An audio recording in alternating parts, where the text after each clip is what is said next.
So what is up, guys? Nick here, helping you to master your technology. iPhone 7 Plus 4 years later. Now, before you start saying, Nick bro, that is the 8 Plus. No, this is the jet black 7 Plus. It just has a shinier look, so it gives the impressions like it's an 8 Plus with the glass back, but I assure you, this is the 7 Plus. How do we know? Take a look at Geekbench right there, iPhone 7 Plus, and I want to show you that we are on the latest OS, iOS 14.3, Apple A10 Fusion, 2.34 gigahertz, 3 gigs of RAM. So we're going to talk about in this video is how has this phone fared? Where does it stand in 2020? So refreshing you on the specs, 5.5 inch 1920 by 1080 Retina display, that's full HD, and this display also did give over 400 pixels per inch. So at the time, it was great. As a matter of fact, that's still very sharp even now in 2020. This one also came with the first dual camera setup for iPhone, and that was the big deal. 3 gigs of RAM, like we mentioned earlier, A10 Fusion, and this phone does house a 2900 milliamp hour battery. Those are basically the key specifications, but I do want to talk about where does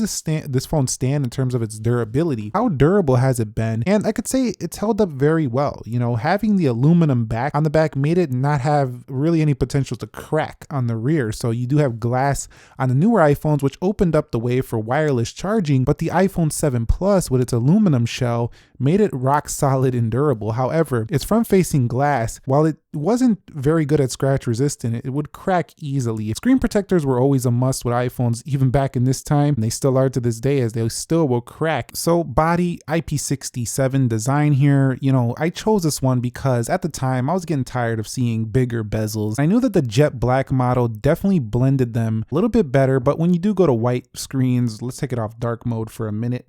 When you do go to white screens, you do still see those bezels. However, even in 2020, Apple has iPads with these similar bezels and still a Touch ID. Apple has the iPhone SE, so it just goes to show you that this doesn't look that bad because there's still devices in the iPhone lineup that have this. There's still iPads that have a similar design to this. So this really did hold up very well. This thing was only 7.3 millimeters thin, so the phone was extremely thin and I think quite light for its size, 188 grams. And talking about the display, this Retina display actually gets just as bright as the latest iPhone 12. This thing can go 625 nits. It does have a very fast 3D touch, and it does have dark mode and night shift. No True Tone here, but this 2016 phone did have, again, very sharp text, so there is no problem with this display whatsoever. You definitely made a wise choice if you bought the 7 or 7 Plus, but specifically the 7 Plus with its 1080p display. Everything looks fantastic. Video looked fantastic for this phone as well when you were watching videos. While the bezels do not look the best, they do give you something to hold on to while watching videos. I would say now it's just a design difference. It just looks a little bit older compared to the new iPhones, and having LCD and not OLED definitely is a step back, but having this landscape mode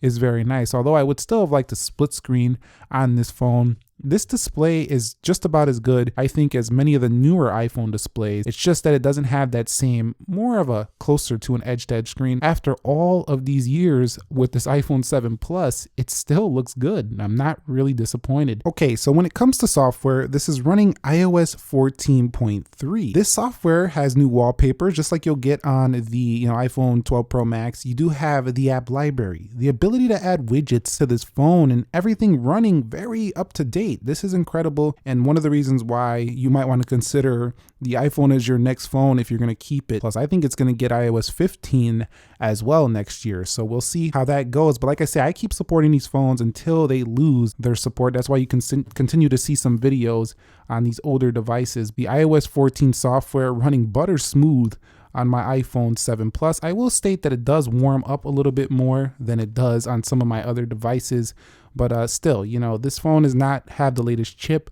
I'm just happy to report that having these features, having the ability to do basically the same stuff you can do on the newer iPhones is just really a treat. It's a treat because this phone is just aging. So what about performance? I want to talk about Touch ID. Touch ID is very snappy on this phone and very useful. If you held on to your iPhone 8 Plus, 7 Plus, you're probably thanking yourself now because with wearing these masks and things, you know, you definitely can get really good usage out of the Touch ID scanner. When it comes to scrolling through, because Apple has still not put a 90 hertz or even 120 hertz on their iPhones, this phone, you'd be hard pressed when scrolling through these home screens to see a difference between this and the newer one. Same thing goes with Safari. It's still super smooth. The pinch to zooming, the scrolling, you can get basically everything done here on a 7 Plus in 2020, and that's pretty impressive. It's the fact that it works and everything is just working, you know, at a level that, you know, could probably beat out some budget Android phones still. The A10 Fusion was a great 16 nanometer chip, and the 3 gigs of RAM helps this phone actually multitask a little bit better than the smaller iPhone 7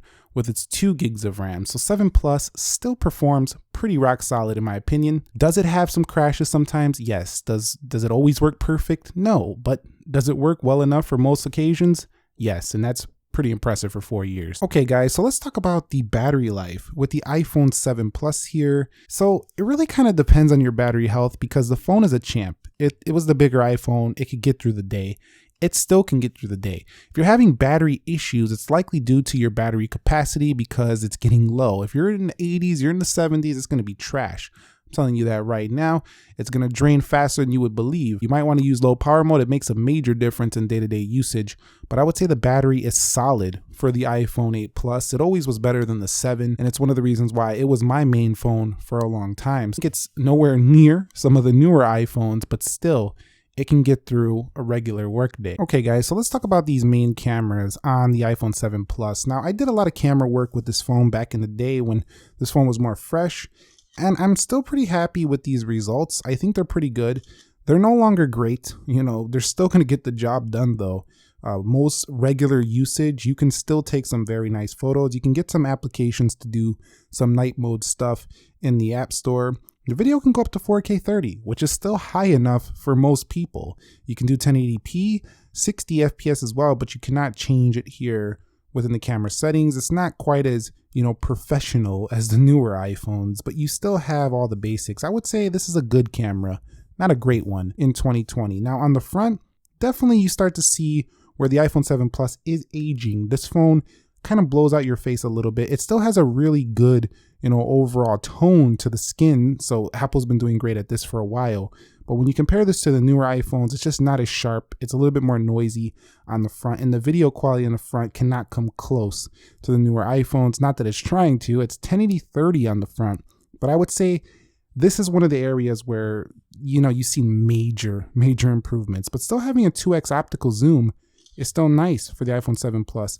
I would say that people probably wouldn't notice the quality if you made YouTube videos on this today and you put good lighting around you. They probably wouldn't even notice you're shooting on an older phone. But if you stack this next to the iPhone 12 and you start going out and taking photos and you compare them side by side, you'll see a major upgrade in the newer ones. Even the 11 and even the 10s series, it's been getting upgraded every year. So this is an area where you notice it's way behind is the cameras. So this was the year when Apple got rid of the headphone jack. Believe it's been that long. It's been like 4 years since Apple got rid of the headphone jack on iPhones. This was the first stereo speaker setup for iPhone. So what is up, guys?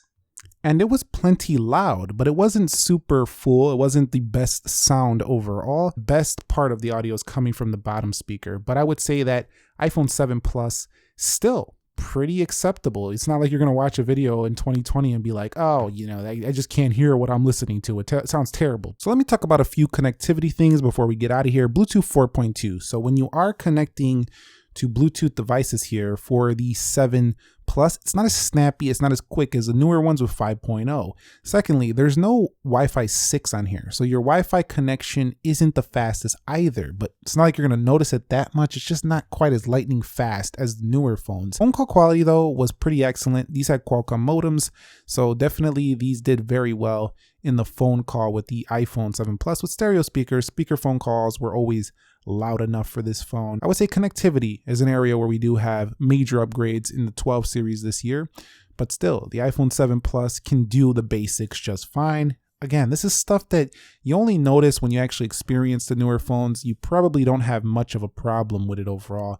But in conclusion, 4 years later. It's been fun to revisit the 7 Plus, and I gotta say, I think it was a great phone. It definitely held up very well, and I'm not advocating you go pick one of these up. This video is kind of a revisit, a long-term update on this phone, but it still gets the latest and greatest iOS 14. Let me know your thoughts on the 7 Plus. Do you still have one? Are you keeping it for a while? Or are you just waiting to update? Did you update to the 12 this year? Let us know your experience. Thumbs up if you enjoyed the video. Subscribe if you haven't already. And if you want to see any more long-term updates before the end of 2020, let me know down below. I'll catch you all in the next episode. Thank you very much for watching. Nick here, and peace.